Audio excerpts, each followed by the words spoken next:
कवि सम्मेलन देख देख के घर की शीला देवी को शेर व शायरी का बुखार चढ़ गया था। अब वो सीधे मुंह किसी को जवाब ही नहीं देती थी। उनके पति और उनका बेटा तो काम करने घर से बाहर चले जाते थे और उनकी शायरी झेलनी पड़ती थी बहू रेणु को। अब सास बोलती नहीं, अर्ज करती थी, संदूक पे रखी संदूक, संदूक में रखे झुमके, बहू झुमके निकाल के दे मेरे, कहाँ लगा रही है ठुमके। माँ जी, झुमके तो आपके निकाल दूंगी मैं, लेकिन आपके दिमाग से ये शायरी का भूत कैसे निकलेगा? छोटे लोग नहीं समझेंगे, शायरी है शौक बड़ा, तू अपने काम से काम रख, मेरे काम में मत टांग अड़ा। शौक अलग बात है, लेकिन हर चीज में अपना शौक डाल देने से जग हंसाई हो सकती है सासू माँ।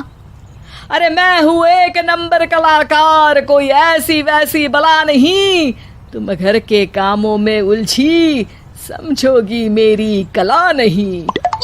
ठीक है माँ जी, आप नहीं समझती तो कोई बात नहीं, लाओ मैं आपके झुमके ही निकाल कर दे देती हूँ। बहू सास के झुमके निकाल कर देती है और वहां से चली जाती है। शाम को बहू अपने पति से शिकायत करती है, सुनिए जी, आप माँ को कुछ समझाते क्यों नहीं? अरे क्या समझाना है माँ को? अरे अपनी शायरी थोड़ी कम करे ना। अरे तुमको उनकी शायरी से क्या दिक्कत है? अरे मुझे नहीं, पर पड़ोस में सब लोग हंसते हैं, कहते हैं बुढ़ापे में लोग सठिया जाते हैं, लेकिन शीला जी तो शायर हो गई हैं। अरे लोगों का काम है कहना, लोगों की बातों का क्या टेंशन लेना।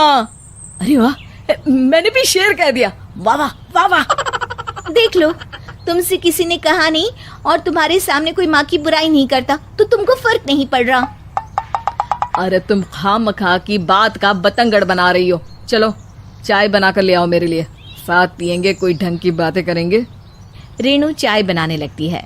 पहले वो अपने पति को चाय देती है, फिर सास को और आखिर में अपने ससुर को। लेकिन वो देखती है कि ससुर जी कुछ परेशान से हैं। क्या हुआ ससुर जी, कोई बात हो गई है क्या? अरे तेरी सास बात बात पे शायरी करती है। कल मैंने पूछा कि खाना खाया तो तेरी सास ने क्या जवाब दिया पता है? अरे गलती की और आरोपी ने कोड़े खा लिए फटाफट, खाना तो नहीं पर पकोड़े खा लिए झटाझट। अब बता क्या जवाब दूं इस बात का? वो तो सभी से शायरी में ही बात कर रही हैं, मुझे भी समझ में नहीं आता कि क्या करूं मैं। बेटा उसको उसी की भाषा में जवाब देना पड़ेगा। मैं तो आम बातचीत में भी उसके सामने कुछ नहीं बोल पाता, शायरी में क्या बोलूंगा भला। ससुर ने जैसे ही कहा कि उसको उसी की भाषा में जवाब देना पड़ेगा, बहू को ये बात जच गई। अगले ही दिन वो शायरी की कुछ किताबें लेकर आई और शायरी की प्रैक्टिस करने लगी ताकि सास को उन्हीं की भाषा में जवाब दे सके। उसने दिन रात एक कर दिए। एक दिन सब साथ में बैठकर टीवी देख रहे थे, तभी रेणु सबके लिए बिरयानी बनाकर लाती है, लेकिन सास को बिरयानी भाती नहीं। कौवा करता काऊ काऊ, चिड़िया बोलती ची ची, इतना खराब बिरयानी बनाई है कि मुंह से निकले छी छी। बस इसी मौके का तो बहू को इंतजार था, क्योंकि अब बहू सास को उसी की भाषा में जवाब देने के लिए तैयार थी। माँ जी, हमको अपनी ये बेकार शायरी ना सुनाइए, जैसी भी बनी है बिरयानी चुपचाप खाइए। ससुर जी और रेणु के पति ने रेणु का जवाब सुनते ही जोर से ताली बजाई और सास ने जब रेणु का शायराना जवाब सुना तो उनके गले में बिरयानी अटक गई। बहू ने एक और शायरी का तीर छोड़ा। शायरी में बहू के सामने सास हो जाएगी ढेर, क्योंकि सास मारेंगी एक शेर तो बहू मारेगी 1.25 शेर। सास को छोड़ के सब वाह वाह करने लगते हैं। आज पहली बार सास को नहले पे दहला मिला था और रेणु ने सास का मुंह चुप करा दिया था। अगले दिन रेणु का पति उससे कहता है, अरे वाह, तुमने तो माँ की बोलती ही बंद कर दी, मजा आ गया।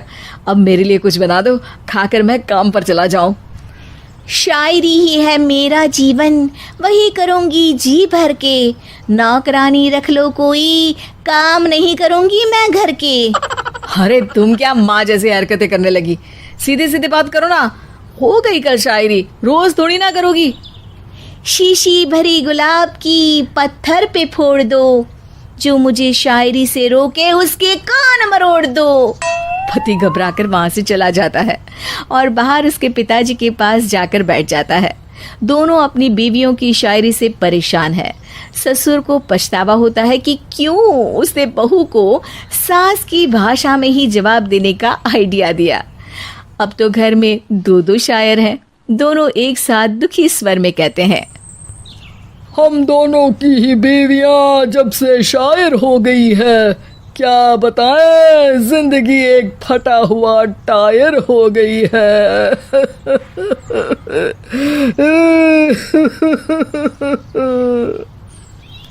हम दोनों की ही बीवियां जब से शायर हो गई है, क्या बताए जिंदगी एक फटा हुआ टायर हो गई है।